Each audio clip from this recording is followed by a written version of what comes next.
Halo teman-teman, selamat datang di channel Langkah Terakhir. Di channel ini kita akan membahas alur cerita dan langsung saja kita masuk ke ceritanya. Dua dari mereka, ekspresi kelompok Guyan sedikit berubah ketika mereka mendengar bahwa Lindong berniat menahan dua binatang iblis setengah langkah tahap kehidupan mendalam. Makhluk seperti itu bukan lawan mudah, bahkan bagi ahli dengan tingkat yang sama. Lupakan, Lindong menatap tiga binatang iblis di depannya, lalu mengernyit sambil melirik ke arah bajak laut naga hitam yang sudah menjauh.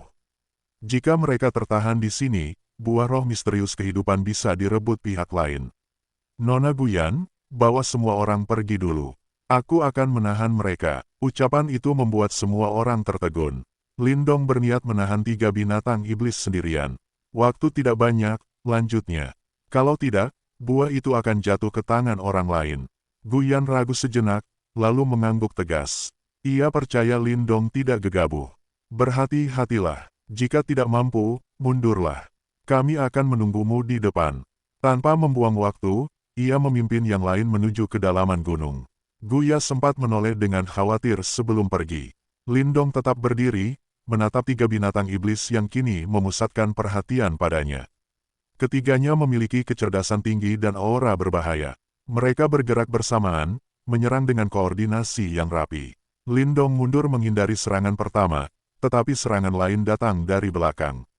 Ia berbalik di udara dan menahan serangan itu dengan tinjunya. Tubuhnya terdorong mundur beberapa langkah, sementara lawannya terpukul ke tanah.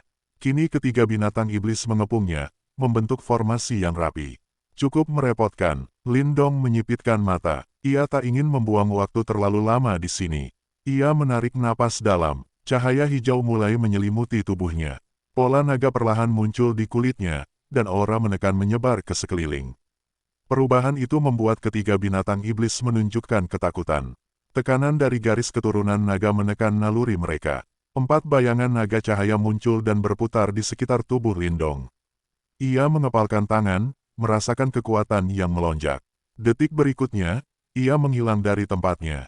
Ia muncul di depan salah satu binatang iblis dan melancarkan pukulan. Tubuh besar makhluk itu langsung terpental jauh. Tanpa jeda, Lindong berbalik dan menyerang dua lainnya. Kedua binatang iblis itu juga terpukul dan jatuh ke tanah.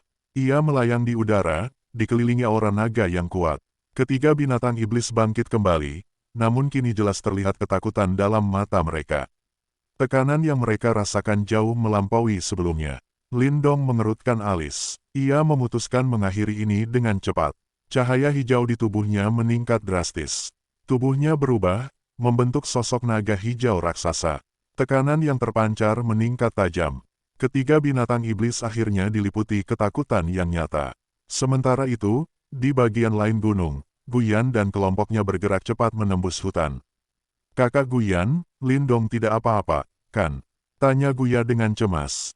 Guyan menggeleng pelan. Dia bukan orang yang mencari mati. Kalau dia tinggal, berarti dia yakin. Bahkan jika tidak menang, dia pasti bisa mundur. Namun, matanya tetap sempat melirik ke belakang. Tak lama kemudian, ekspresinya berubah. Ia melihat sosok yang sangat familiar mendekat dengan cepat. Semua anggota klan Gu berhenti. Lindong telah kembali. Aku sudah menyelesaikan mereka. Kita lanjut, katanya singkat. Tanpa menjelaskan lebih jauh, ia langsung melesat ke depan. Di belakangnya, kelompok Gu masih terpaku dalam keterkejutan. Kelompok Lindong tidak bertemu musuh tangguh selama perjalanan mereka berikutnya. Bagaimanapun, hanya ada 8 binatang iblis setengah langkah tahap kehidupan mendalam di gunung roh misterius yang luas ini. Sebelumnya, 3 di antaranya telah dikalahkan oleh Lindong, sehingga kemungkinan tidak ada lagi binatang iblis tingkat itu di area ini. Meskipun masih banyak binatang iblis biasa, mereka tidak mampu menghentikan kelompok Lindong yang kuat. Belasan sosok melesat maju dengan ringan di atas cabang-cabang pohon, memanfaatkan pantulan untuk mempercepat gerakan mereka. Tak lama kemudian, mereka menembus hutan lebat. Cahaya matahari yang menyilaukan membuat mata mereka sedikit menyipit sebelum kembali terbuka. Pemandangan di depan mereka dipenuhi kehijauan yang subur dan energi kehidupan yang melimpah. Di kejauhan tampak sebuah danau besar dengan luas sekitar 1000 kaki. Permukaan airnya berkilauan di bawah sinar matahari, dan angin sepoi-sepoi menciptakan riak halus di atasnya. Beberapa sosok lain juga keluar dari hutan dan mendarat di sekitar danau. Ini adalah bagian terdalam dari Gunung Roh Misterius, ujar Guyan dengan suara pelan, matanya menunjukkan sedikit kegembiraan.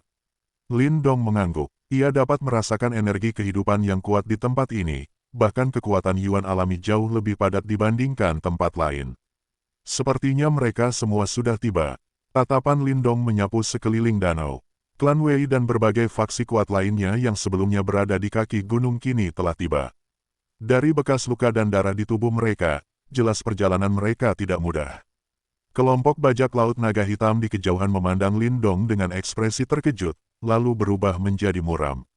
Mereka tidak menyangka kelompok Lin Dong bisa lolos begitu cepat dari 3 binatang iblis kuat sebelumnya. Mata Guyan menjadi dingin saat melihat mereka, masih kesal dengan tipu daya sebelumnya.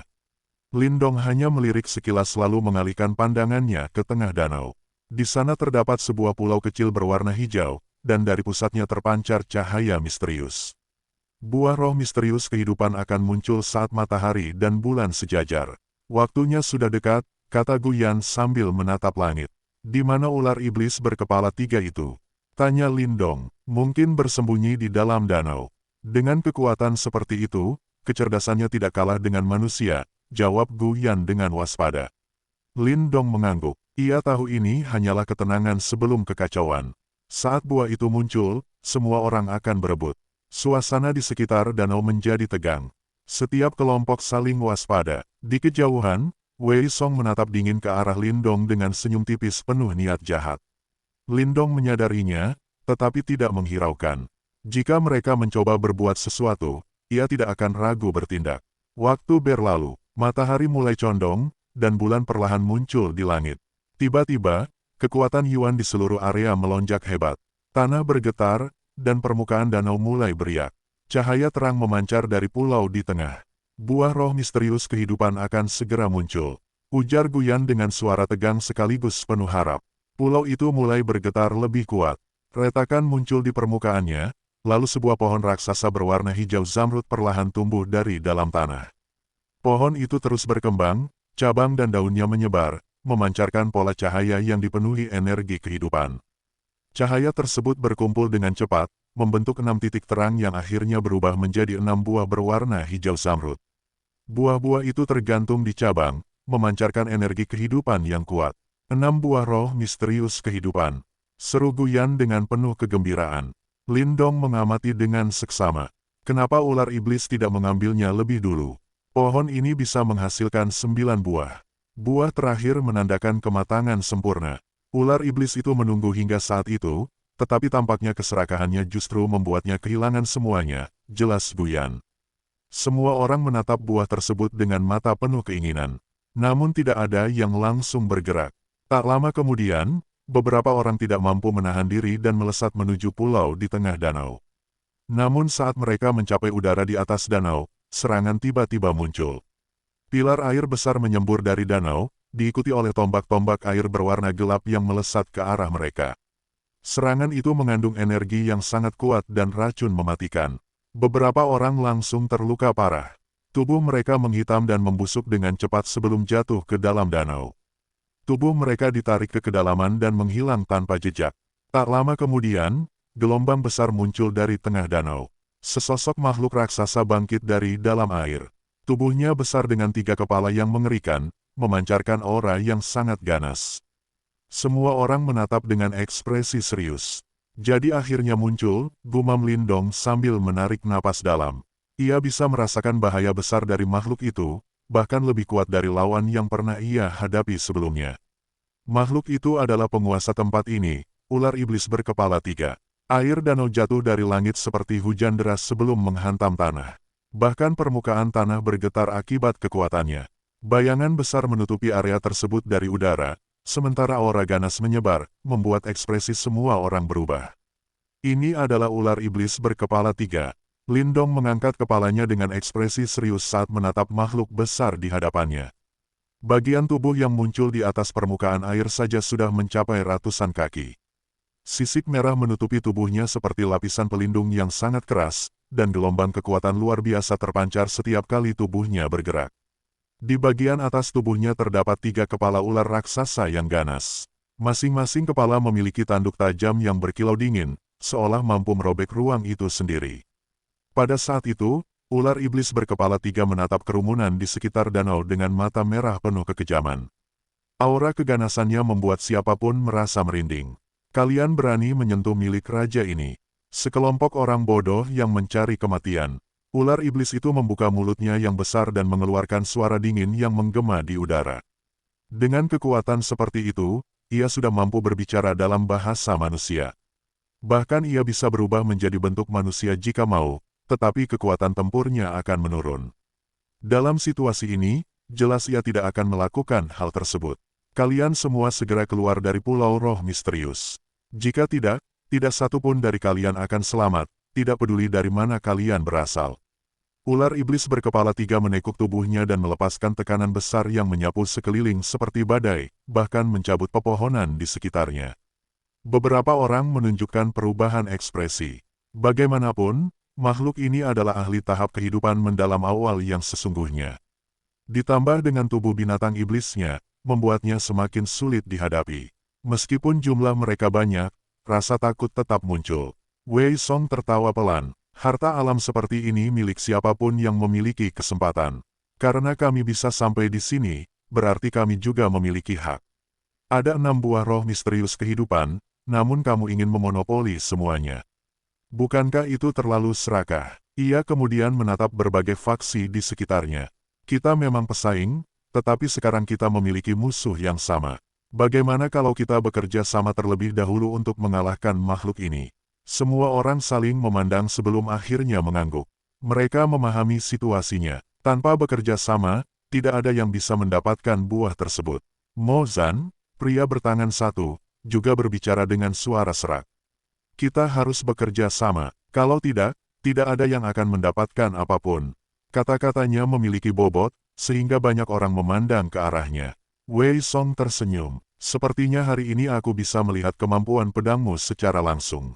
Mo Zan tidak menanggapi. Ia langsung bergerak lebih dulu. Sebuah pedang besar hitam muncul di tangannya, lalu ia menebas ke arah ular iblis. Serangan itu mengenai tubuh ular iblis dan meninggalkan bekas luka tipis pada sisiknya. Lin Dong menyipitkan mata. Serangan Mo Zan memang sangat tajam.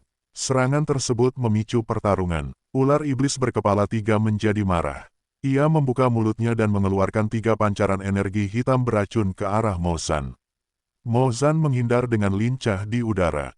Namun, beberapa orang di belakangnya tidak seberuntung itu.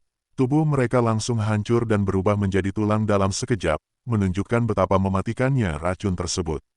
Serang, kerumunan langsung bergerak. Banyak sosok melesat ke udara dan melancarkan serangan ke arah ular iblis. Gu Yan juga memberi perintah.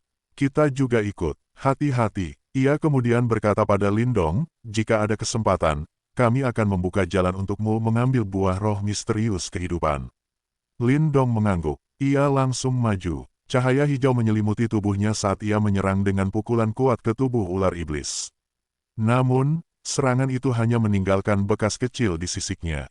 Pertahanannya sangat kuat. Pertarungan menjadi semakin kacau. Ratusan ahli menyerang dari segala arah, namun ular iblis tetap mampu melawan. 3 kepalanya terus menyerang, mengeluarkan energi beracun yang mematikan. Banyak orang jatuh ke danau, sementara airnya mulai berubah merah karena darah. Lin Dong mundur sejenak untuk menghindari serangan. Ia memperhatikan bahwa meskipun diserang banyak orang, ular iblis masih sangat kuat. Namun, jika ini terus berlanjut, kekuatannya pasti akan terkuras. Dan ketika itu terjadi, kerja sama sementara ini akan runtuh, dan semua orang akan saling menyerang. Tiba-tiba, Lin Dong merasakan sesuatu. Ia melihat ke permukaan danau yang mulai memerah. Ada riak halus yang tidak biasa di bawah air. Itu adalah energi mental. Ia menyipitkan mata dan melihat ke arah kelompok klan Wei. Sosok berjubah hitam di antara mereka tampak diam dan tidak sepenuhnya terlibat dalam pertarungan. Jelas ia sedang melakukan sesuatu secara diam-diam. Mereka memang tidak jujur. Lin Dong mendarat di permukaan danau. Cahaya keemasan muncul di bawah kakinya dan menyebar ke dalam air, sebelum ia kembali bergerak dan bergabung dalam pertarungan. Pertempuran terus berlangsung dengan kacau, sementara 6 buah roh misterius kehidupan di pulau kecil memancarkan cahaya hijau yang semakin kuat, menggoda semua orang yang melihatnya.